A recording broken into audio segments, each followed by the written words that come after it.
minutes? Happy Friday. We have 3 minutes. Everyone. This is the book that I used. Really. Let's show the book. 'Cause, Welcome to our first interview today. And this is the book we're about to discuss with Mary Moffatt. We've been chatting about Gen Z in the workplace. You might want to run out and get this book. it's a great resource. Oh, I bet it is. I'll tell you a little bit about it here in a few minutes. All right. Well, it is our last day here at the Wimberly Lawson 40th annual conference here in Sevierville in the Smoky Mountains. It's beautiful. There's a light rain outside today. But it's nice. It's nice walking by. The fireplaces are lit up and the Christmas trees. It's just wonderful. Yeah. We're so glad to be here. So Mary and I were just chatting about the rise of Gen Z. Already we're through the millennial stage. We're into the Gen Zs now. That's right. So getting there. So tell us what the impact of the Gen Zs are going to be in the workplace. I think the Gen Z, they're just starting, Cynthia, to come into the workplace. Right. And there are, the generational definition by years is a little bit arbitrary, I find. But I think if we define Gen Z by life experiences, that's really what we need to think about when we're thinking about recruiting Gen Z, the younger generation. When we think about recruiting and retention, we need to think about what is this particular generation looking for in employment. And I think what I have found and this is the Gen Z at Work, is written by a father-son team. Oh. And it's very interesting because very authentic too. Very authentic. The father will say one thing. He is older, of course, and then the son is a member of Gen Z. And so he will come back, and you can tell as they've got it in different font, who's talking when. And it's very interesting that way to see the father and then the Gen Z response and say, here's why we think this way.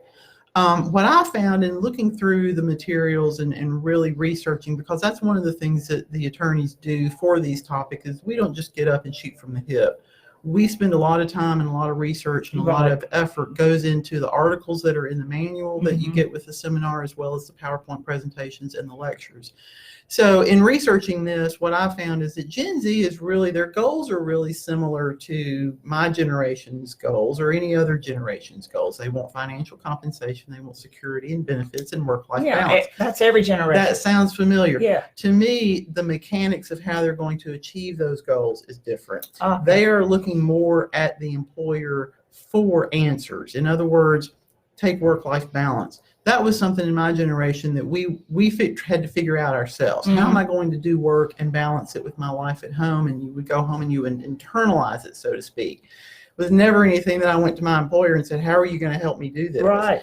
I remember I had two sons and they were both in sports. So very well. And it was so difficult because when they'd have games, getting off and time to be there. And if you miss their game, they're very upset. Sure. And I always dreaded going to ask my boss, could I leave early today because one of my kids had a game. Usually they were okay with it, but sometimes there was an important meeting that they wanted me to be in. Right. So it's a struggle. It is very much a struggle for both genders. It is. I think, and I certainly, agree. certainly, the children and the family and the spouse or the other family member. Our definition of family has modified and grown so much in recent years. We have elder care now. We have elder care. Great point. So what Gen Z, I think, is going to look for, in contrasting that with Gen Z, I think Gen Z is going to look for policies that show that an employer values work-life balance. They're going to want to see that employer understands that there is a need and that the workplace plays a part in that. Similarly with saving money, benefits, that sort of thing. They're going to want to see the 401k policy. They're going to not just look at the 401k policy. They're going to look at what investments are in that 401k policy. Oh, really? And they're going to dig deep because it's right here on your phone. If you want to, you can dig into it. But when I started out, we didn't have that access to necessarily the readiness. We didn't have the tools. We didn't have the tools that we do now. My father was a member of the silent generation, born in 1926. Oh. His method of saving stands the test of time, I think, which is the way you save money is you don't spend it. Right. I don't know that a Generation Zer is going to necessarily subscribe to that. I think they're going to look for, again, the employer to provide some mechanism for them to, some incentive for them to save money. And how about paying off their student loans? Paying off student loans, exactly. And that's another excellent point. I think with education, Generation Z has seen people like Bill Gates and Mark Zuckerberg who don't have college degrees by way of going to school. I think one of them has an honorary degree, but they both spent, I think, a couple of years at Harvard and then they left.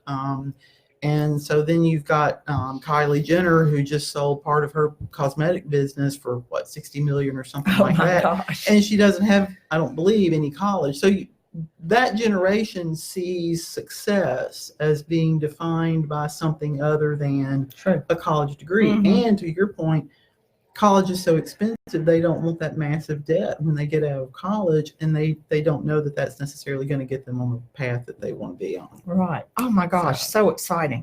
So they're already out there, folks, and you need to be thinking about recruiting methods because they're going to be different than what we've been used to. That's right. And we hope that everyone will take a look at this book.